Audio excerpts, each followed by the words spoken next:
doesn't like a good horror anthology? Is this a good horror anthology? Check out our thoughts on VHS 85.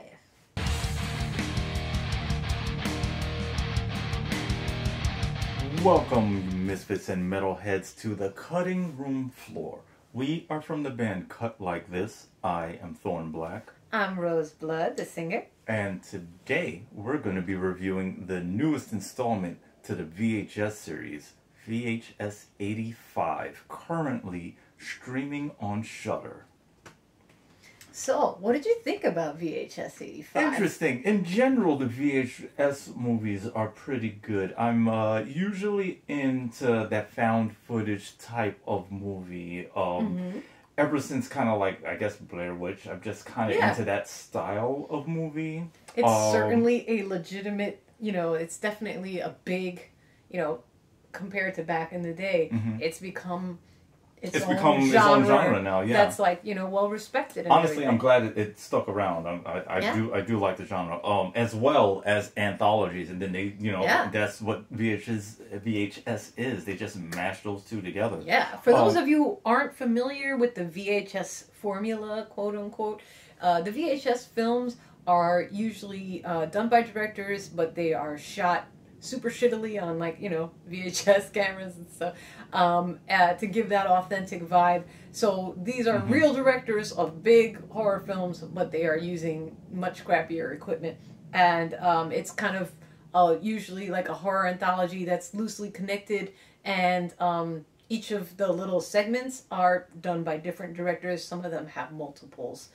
in the film. Depends on which VHS movie you're talking about. So now you know what the VHS films are. Yeah, so there's not like one story that like continues through the VHS movies. It's very anthology-like. But yeah, each one is its own loosely connected story with a bunch of little segments and a bunch of little crazy, weird, things thrown in. I love stories that have anthology type of storytelling, but also down the line kind of connect little stories together. Like, oh, that happened because of this, but this is a completely different story, but it's kind of still part of that one. And I like that, seeing all the different little granted, it happens like a little bit here and there. It's not like every single thing in VHS's at all. So this one takes place in the 80s, and it has a very, very authentic 80s vibe. It even references certain things that happened in the 80s, like the big earthquake in Mexico. That unfortunately was a real tragedy that really happened, and I think like 5,000 people lost their lives to it. So it's a pretty big deal.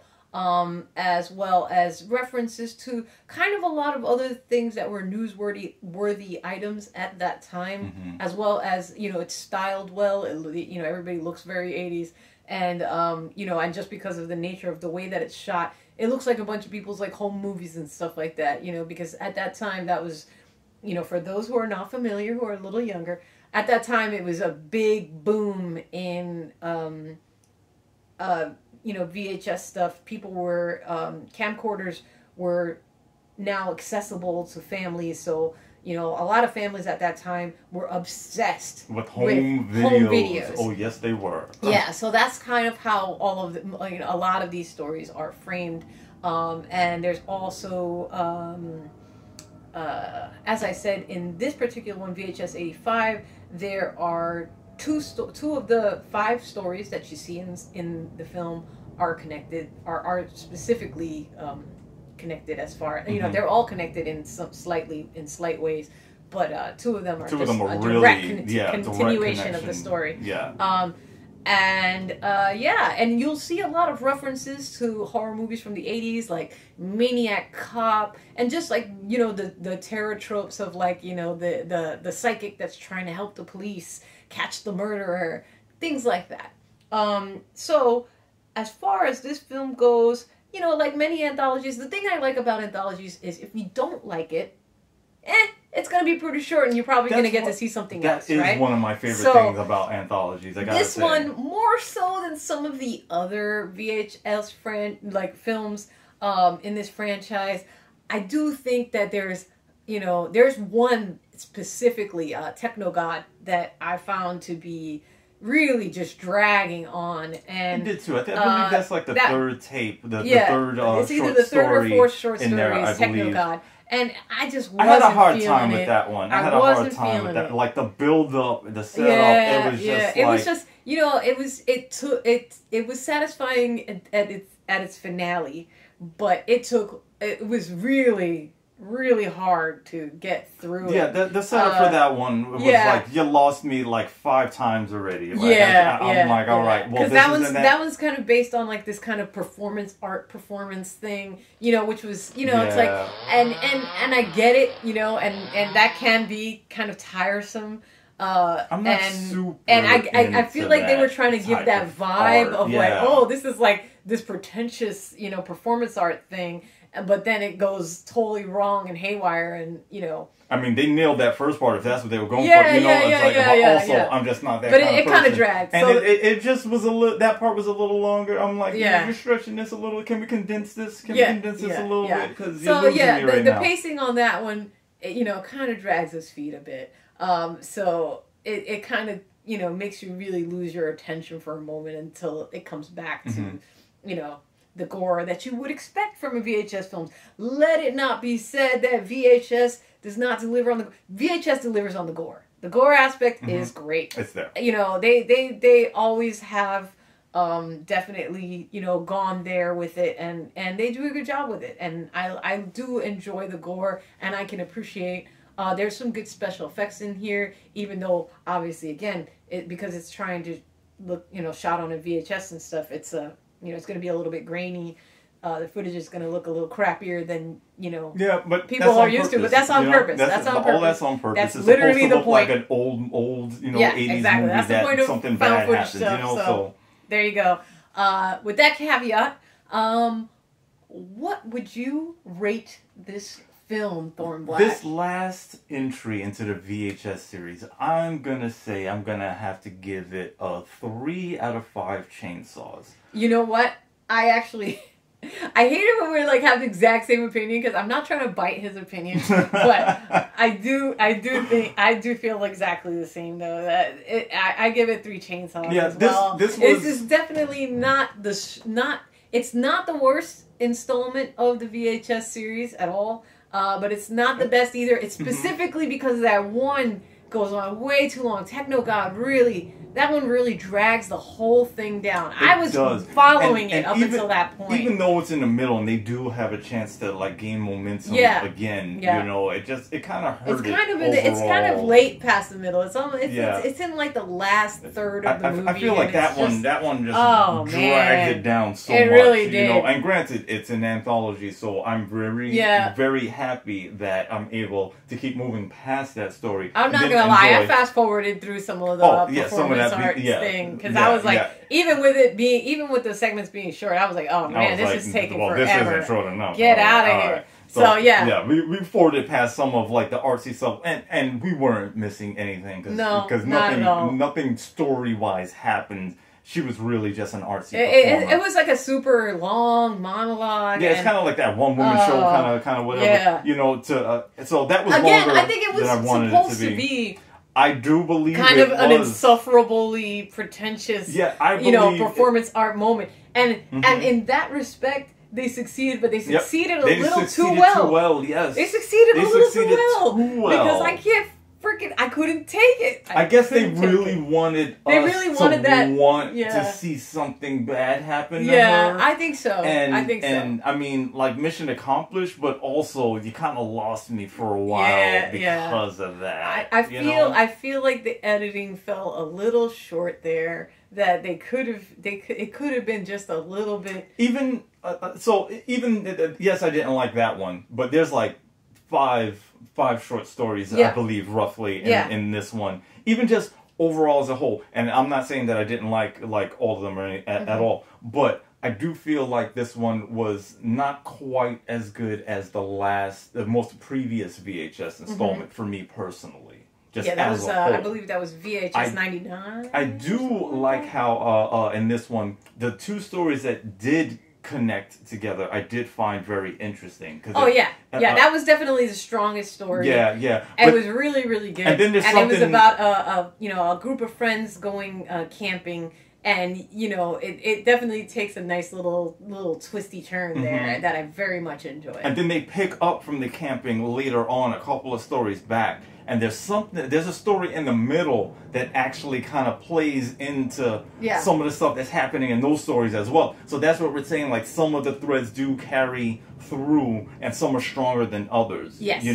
Definitely. And as with any anthology, some films I would say there's like at least 3 of them that actually kind of connect some dots together. Yeah.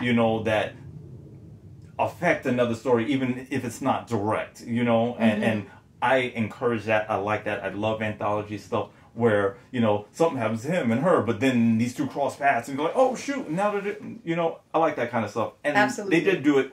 They do a good job at that. Overall, I do like the VHS series. This just wasn't my favorite installment out of the installments so far. Yeah, it definitely wasn't my favorite at all either. But there's still some good stuff in it. There's stuff worth watching in there. I do think there's some stuff worth watching in there. And if you're craving that kind of that indie feel and like that weird creepy vibe that the VHS films have, it definitely has that. It has that immediacy because it's shot in the way that it's shot. It really it makes you feel like this happened to real people, that maybe you're watching a snuff film. You know what I mean? like that. And many times it's made to look like that on purpose, and that's the vibe that it's going for. So it totally succeeds at that. Yeah, they do succeed at some stuff. And it totally succeeds at a lot of displaying a lot of the common tropes that you would expect to see in an 80s horror movie. Because I grew up on 80s horror movie because I was born in the 80s. So I'm very familiar with all of the films that they were referencing and, stuff like that. So there's definitely, if you're an older person that's used to those kind of movies and stuff like that, you're going to be like, oh yeah, I know what movie this is. Like, oh yeah, I know what this is referring to. So there's a couple of little good little grains of stuff to latch onto for your mind to keep it interesting for you and to keep it going. So still worth the watch. Still not the strongest installment in the VHS franchise. Let us know what you think. Do you think we're right, or maybe we're all wrong? Maybe you think this one is the best one. I can't imagine how you would, because I feel like the first one's still really. I don't know if the first one is my favorite or maybe the second one. I think it was the second one for me that I liked better. Was it the second one was the one with all the infomercials and stuff? I think so. Yeah, it might have been the second. With like the Rat Man and Yeah. everything. The Rat Man. The Rat Man was super scary. Yeah, I think that was the second one. That might be my favorite. Yeah, that one was really scary. So far of the VHS series, I think. VHS anthology in general, VHS anthology series is franchise, whatever you want to call it. It's great. It's enjoyable.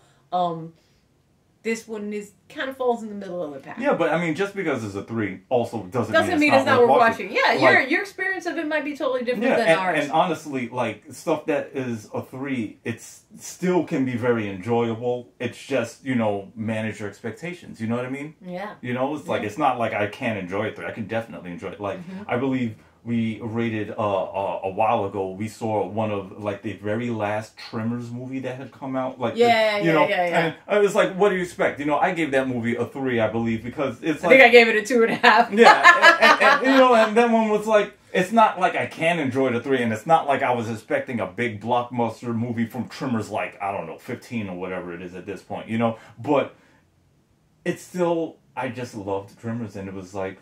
I just wanted to see it, and I still got some Tremors, and I still enjoyed some stuff of it. Am I going to watch it again? No, but I'm so glad I watched it the one time. It's like one of those. It's like, are you going to watch it again? I don't think I'm going to watch this VHS again, but there's some stories in there that I am glad I saw. Yes. Honestly, I would say at least 3 of them were really good stories. And the 4th one wasn't a bad story. It just wasn't as good as those 3 stories. Yeah. The story. I